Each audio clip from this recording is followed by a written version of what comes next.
Hey there, my name is Kelly Dale with Off the Beaded Path. I have a studio location in Forest City, North Carolina, and if you can't visit me there, be sure to check out my website at offthebeadedpathbeadstore.com. I'm so excited that you've joined me today because number one, I'm going to be showing you how to do a new way to do crawl. I know that some of you don't like that word, and some of you at this point have checked out, but don't check out, okay? Stay with me, because the way that I'm going to show you how to do this is going to be using multiple sizes of beads. And I think if you've had a hard time getting crawl, this is really going to help you understand how to do the stitch. All right. But number two, I'm also going to show you some amazing new beads that I got from my friend Heather over at illuminations.net. Back early in the spring, Heather brought me a new bead, and I have been thinking about a necklace for this bead for a while, and I finally come up with it, and I loved it, so I had to share with you guys. But she also sent me some other little beaded bead things to go along with what I'm going to show you today, so I cannot wait. And make sure to hang on, because she is going to also give you a discount on these beads through December, so make sure to hang out and wait to hear the discount that she's going to give you over at illuminations.net for these amazing beads. So let's go ahead and get started. Okay, so first off, you can find Heather and all of her beautiful beads at illuminations.net. This is her number and this is her email if you need to get a hold of her. When you see these, you are definitely going to want to contact her. So the bead that she gave me earlier in the year was this fun cone-shaped bead, and it had these little bubbles on it, and then this little beaded bead here at the top went with it. And so I made this fun fuzzy bead to go with it, and I put it on some aluminum wire. But you can see now why I call this the bubble necklace, because it looks like the little bubbles that are on this little piece here. So I love this new pendant that I did to go with my new necklace. But I'll show you too. She sent me these beautiful, look how beautiful this bead is, you guys. It's amazing. And she sent this little set here, so you can see what's going to look the same exact stitch but look completely different. This necklace here, again, same exact stitch, just two colors, and it looks completely different. So I made this one to go here. And then in the sample today, look at this, you guys. He is the cutest, this little gnome. I just love him. And so I'm going to be doing these colors today to go with my super cute little gnome. And I cannot wait to get this started. So let's go ahead. What you're going to need today, you are going to need a size 8 seed bead. This is going to be for your bubbles. Okay, what I call the bubbles. So your yellow, your green, your purple, your blue, your orange, these are going to be your bubbles. All right, so I'm going to use one color, but you can use as many colors as you would like. If you use multiple colors, like I've used the 1, 2, 3, 4 here, it's going to take about 3 to 4 grams of each of these colors to make your necklace. You're also going to need a size 11 seed bead. So the 11 is going to be here where this champagne color is on my piece. So again, on this one, the 8 is the blue and the 11 is the black. You can also do this with a bigger size if you want to just learn it first. You can use a size 6 seed bead in place here and a size 8 seed bead in place here. And this just is going to give you a bigger diameter, but it's going to be a little bit easier to learn on. The only other thing you're going to need is you are going to need your favorite beading thread, whatever kind of thread you would like. If you're a loose stitcher, you might want to go with like a fire line or something like that that's going to hold your tension really well. If you're a loose stitcher, a tight stitcher, you may want to use the dragon thread, a 4-pound fire line, or like a 1G or a KO. I'm going to be using a magnetic closure here. You can see this is a 16 millimeter inside diameter, 8 millimeter silver plated magnetic clasp. This is the number that is on our website. So if you wanted to just punch in that number, it'll take you straight to it. But it's a magnet, you can see there, but it's a glue-in magnet and it fits our diameter of piece perfectly. So I'm going to be using this today to finish off my ends. I'm also going to be using, this is one of my dud crawl tools. I just used this one for myself, but this is going to be amazing for you to learn. Again, if you're not used to crawl, this is going to be a great one to do. I'm going to be using a dragon thread, not in the green, just a different color, and a size 12 beading needle. So let's go ahead and get started with our stitch. So to get our stitch started and to get it set up here on my crawl tool, I'm going to thread on one of my size 8 seed beads, and I'm going to bring it down and leave myself about a 4-inch tail. And I'm going to take the needle and come back through that same bead so that it makes my stop bead. And then I'm going to bring it through the hole of my crawl tool here. And just kind of take the little tail and hold it with my tool. Now I'm going to take and go through the bead right above the hole in my crawl tool. I'm going to come in this direction, but you can work either direction that you're used to. If you don't have a crawl tool to start this on, you are going to start with 4 size 8 seed beads tied into a circle, just like you would have here on the top of the tool. So to get the stitch started, we are going to, on our first wall, all right, so this is going to be a wall here, we are going to pick up an 11, an 8, and an 11.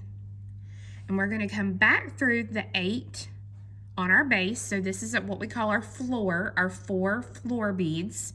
We are going to come back through the floor bead that we're coming out of to make a circle. All right.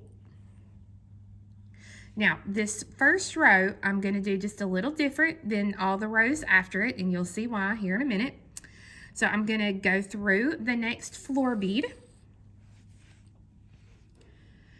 To build wall 2, I'm going to pick up a 11 and an 8. And I'm going to take my needle and I'm going to come back through the 11 of wall 1, which is right here, and the floor bead. So I'm coming straight through those 2 beads that I have in line and pull this through so that now that completes wall 2. I'm going to come through the next floor bead so that I can do wall 3, and I'm going to pick up an 11 and an 8, and I'm going to come back through the bead here of wall 2 and the floor bead. So an 11 and an 8.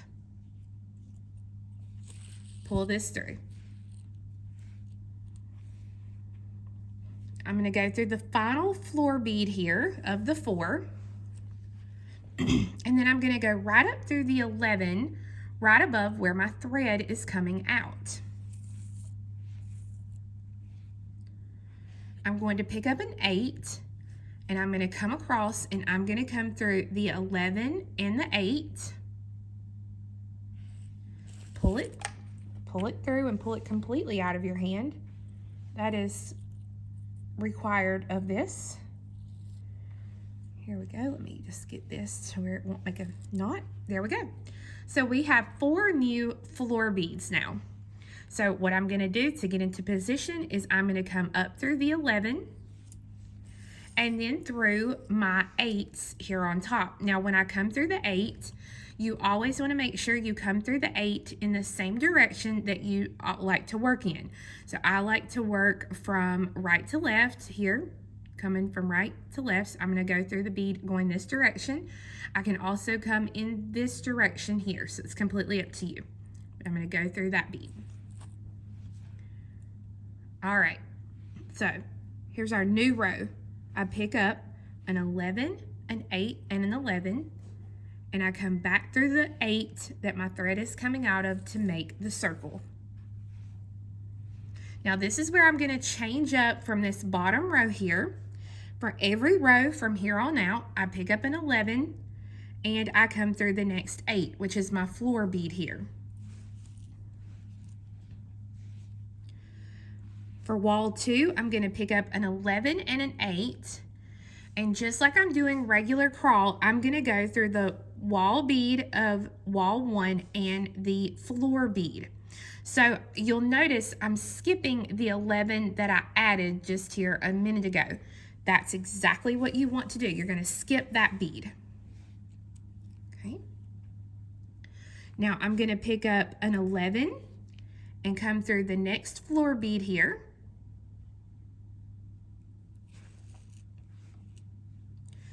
I'm going to pick up an 11 and an 8 for wall 3. And when I hold it to the side here so you can see, I'm going to go through the wall bead of wall 2 and the 8, which is the floor bead. So again, I'm skipping the 11 that I put in place just in the previous step. Pull it through. Pick up an 11 and go through the floor bead. This is the last floor bead of my row here. Now I have to come up through the 11 right above where my thread's coming out.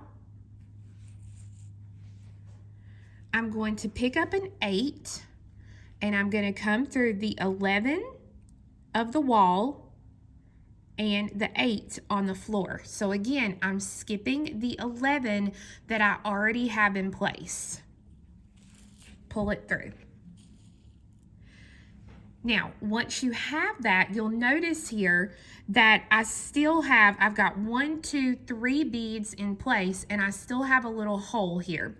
So this means I have to pick up an 11 and I have to come through the last floor bead of the row that I was working on. Okay, so now that fills in all those little holes. And then I'm going to come up through the 11 right above my thread is coming out. And then through one of the 8s here, which is going to be my new floor beads. Okay, so you can see what I've got started here. So you should see no holes as you work. So again, I'm going to pick up an 11, an 8, and an 11. I'm going to come back through the 8 or the floor bead that my thread is currently exiting so that it makes the circle. Now, if you're doing multiple colors, like in this original necklace here, you'll want to make sure that each row you do, you're picking up your different color and doing a repetitive pattern like you want. So I have my 11, 8, and 11, and I've made the circle. Now I'm going to pick up an 11, and I'm going to come through the 8 here. Whoops. Now I'm going to pick up an 11 and an 8. I'm going to come through the wall bead, which is an 11, and the floor bead, which is an 8. And again, you'll see here, I'm skipping that 11 that I just put in. So I pick up an 11, and I go through the next floor bead here. Then to do my third wall, I pick up an 11 and an 8, and I come back through the 11 of the previous wall and the floor bead, which is my 8. So an 11 and an 8. So you'll see I am skipping that little 11 that I just added. Now I'm going to pick up an 11 and go through the last floor bead here. I'm going to pull this through, and then I have to finish out the row because you look here on top, I have 1, 2, 3 beads on top, so I still need one more. So I'm going to go up through the 11 right above where my thread's coming out.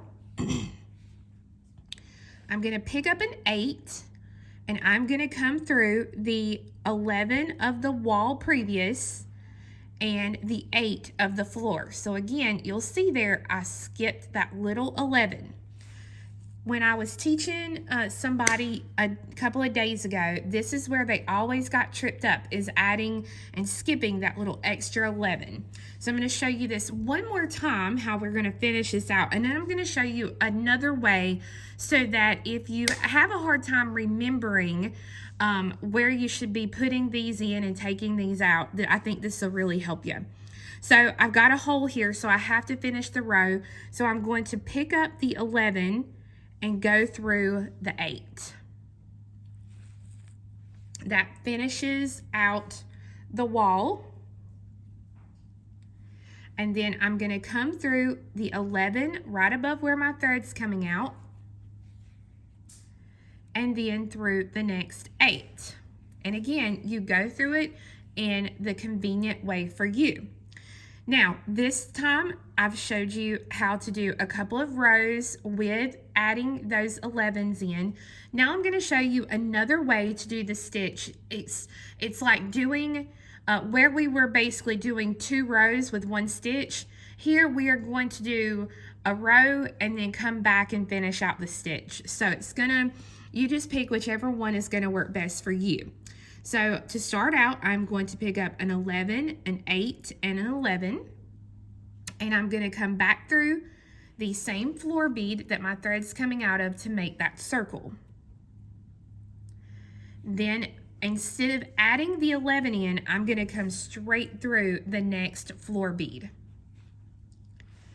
I'm going to pick up an 11 and an 8. And I'm going to come through the wall 11 and the floor 8 that I'm currently exiting to kind of make another wall. All right. Now, normally we would put that 11 in, but I'm just going to go straight through the next floor bead. And I'm going to pick up an 11 and an 8. And I'm going to come through the 11 of the wall and then the 8 floor bead.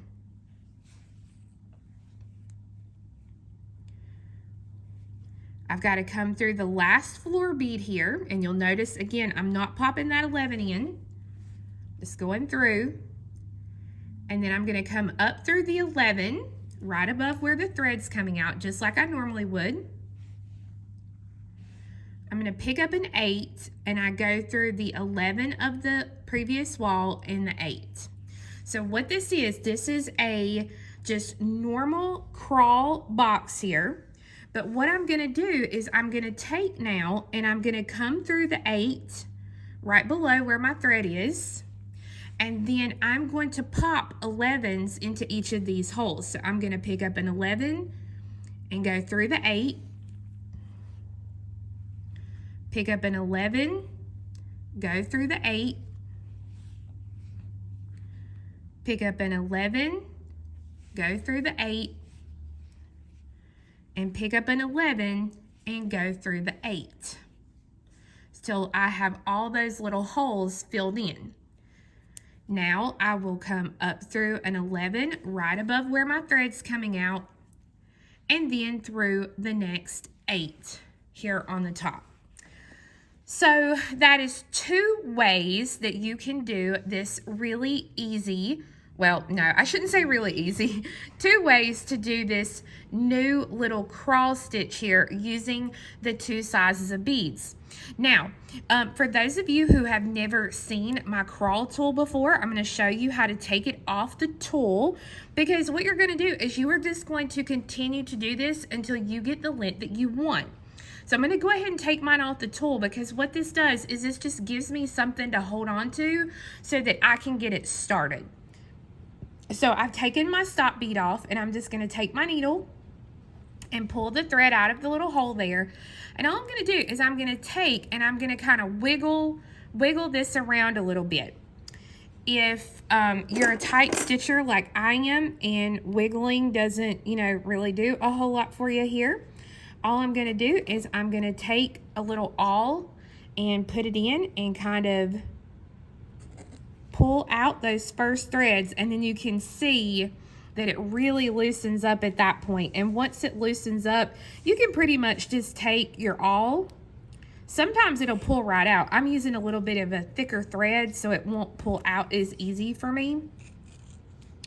But then once you do that, you lose, when you do it, you lose your 11s here because they were connected to the 8s on the base, but then you're left with a start, you know, where you started, and you are able to just continue on right with your stitch until you finish the completed length. So I'm going to go now, and I'm going to show you how to put the end on and finish it off. Okay, so once you are at the length of the piece that you want, then you're going to be ready to finish off the ends.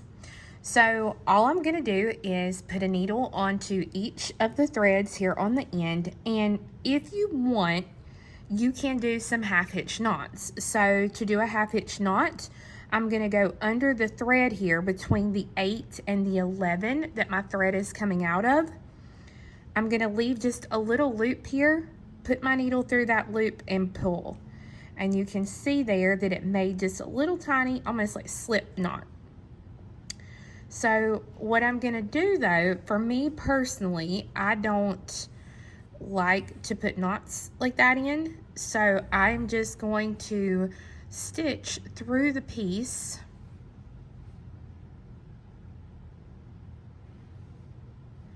in a back and forth motion. Let me take it out of that. Working down the piece a little bit to get rid of this thread. And I would do this on each side so that I just have no thread left showing. And I am happy that the thread is not going to come out or the piece is not going to come apart.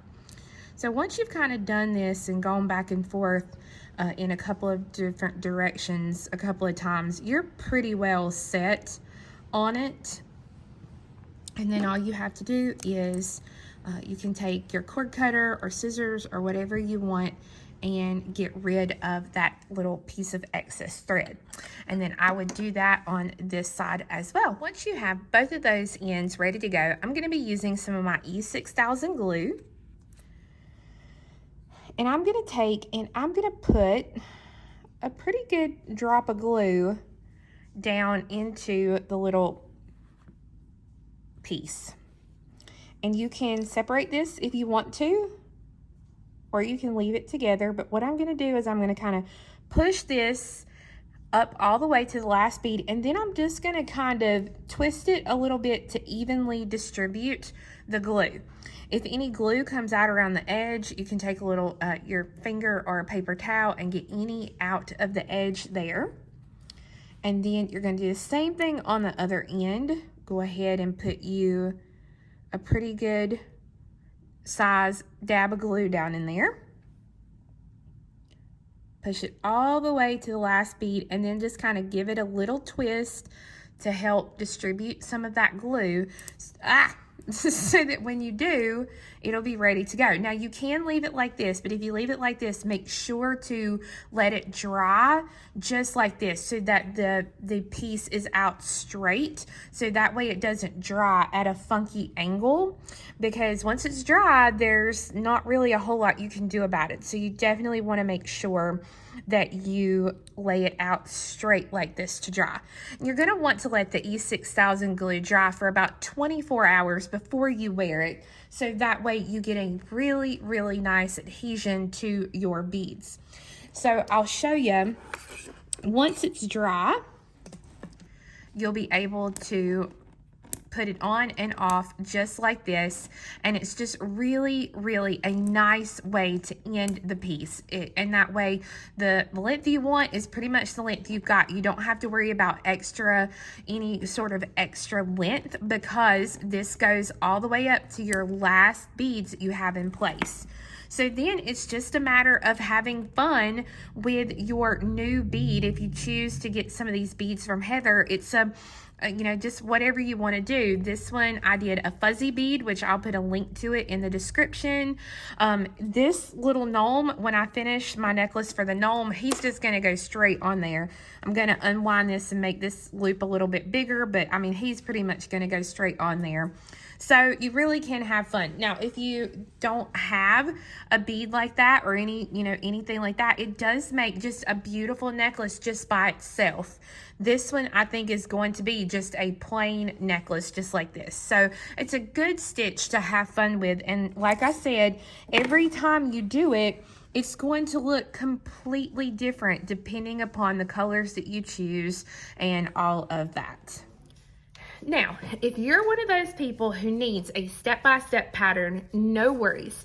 I have an instant download pattern and a printed version of the pattern that we can print out and mail to you. Both of those are listed on my website at offthebeadedpathbeadstore.com. I also have the clasp that I used today. That is on there. And then we have all the seed beads that you would want to do your project with.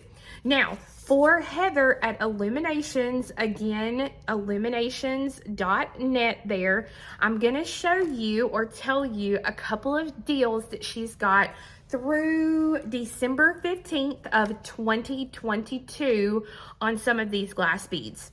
So, the super cute little gnome pendant, she normally sells him for $39. She is going to be on sale for $34 through December 15th. And she's doing some Christmas domes, and you know I cannot wait for that.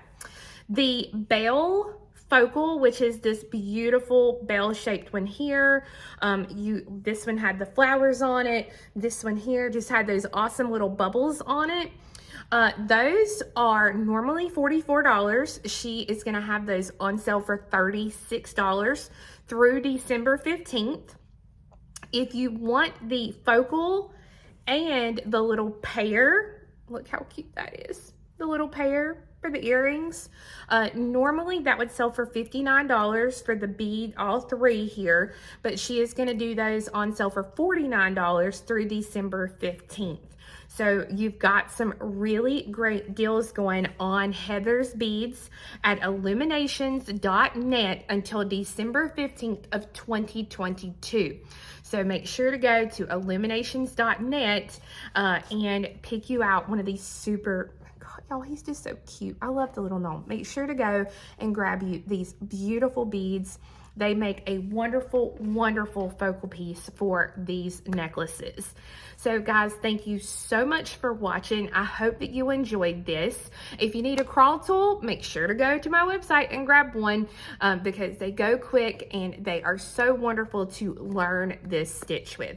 So you guys have a great week and we'll see you again next time. Bye-bye.